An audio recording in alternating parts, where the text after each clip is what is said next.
Hey everybody, Dave Lolonic, Sticky RX. So what I've got here is in industry, it's referred to as an O-ring bullet. This is what we're gonna call our triple seal installation tool. So you see I'm working on my clutch.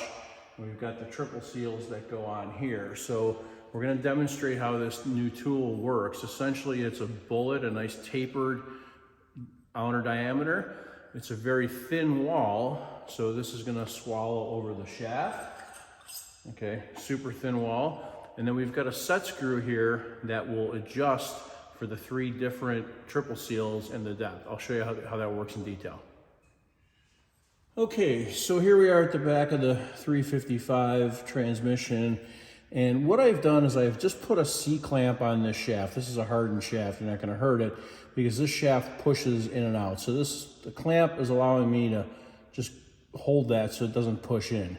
So now we've got our tool here and we'll go ahead and slide that on. You'll see it's swallowing over the first 2 grooves and only leaving the 3rd groove exposed. And that's because of the depth of the set screw here. So what I've got is one of the seals. I'm gonna take a little bit of assembly lube. I'm gonna put that on the tool as well. A little messy here.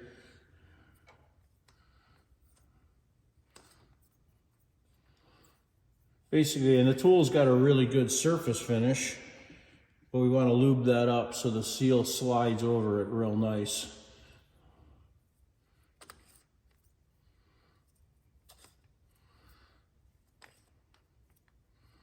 Okay, and I'll put some on the seal itself. Okay, now we'll slide it over and we'll push. Okay, it's gonna be a little tight because it's gotta expand the seal, but it's doing it over a nice smooth surface and not any ribs. There we go, so now we've got it over the diameter of the tool and we'll just slide it back further.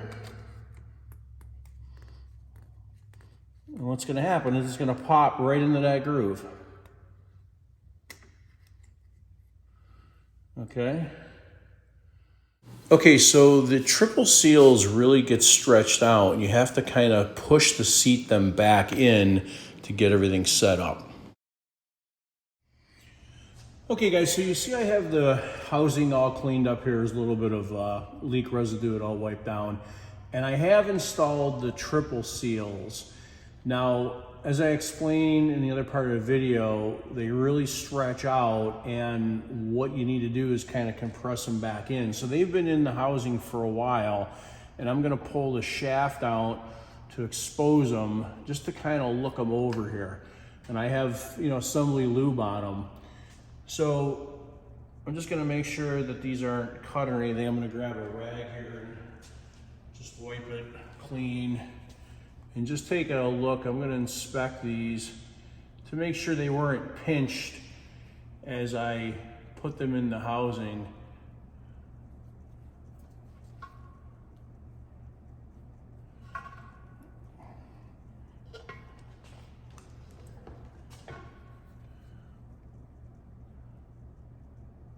So I'm just rotating them around and nothing has been pinched. I did pinch one when I first installed them and I backed it out and then I took care of it.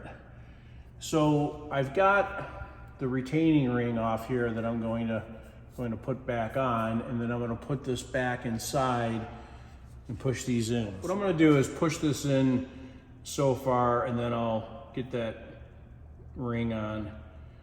So what I'm doing is I'm gonna do these like one at a time. I'm lining it up real good. There's a nice lead on the inside of the shaft this is going into. So I'm just going real slow to make sure I don't pinch these. I'm just using my fingernail to kind of push them in as I'm going in a little bit.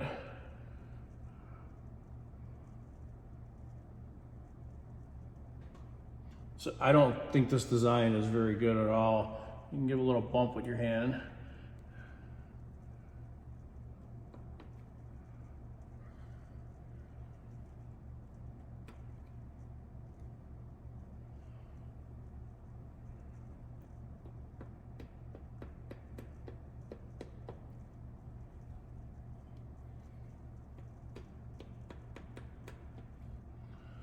Okay, so right about there is where I want to put that ring back on, that retaining ring.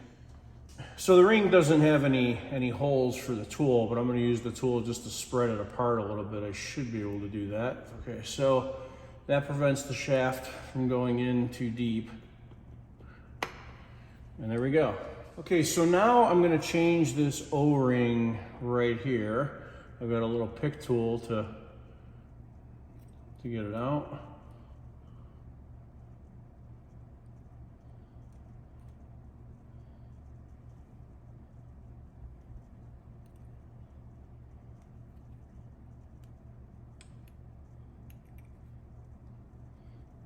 Okay, I'll clean inside that O-ring groove.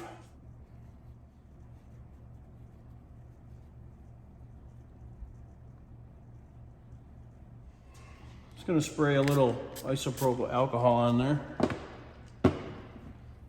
Help clean out any gunk. Apply a little bit of assembly lube around that, just to slide the O-ring on. I don't think I need to do this, but I want to make sure I don't pinch any of these seals.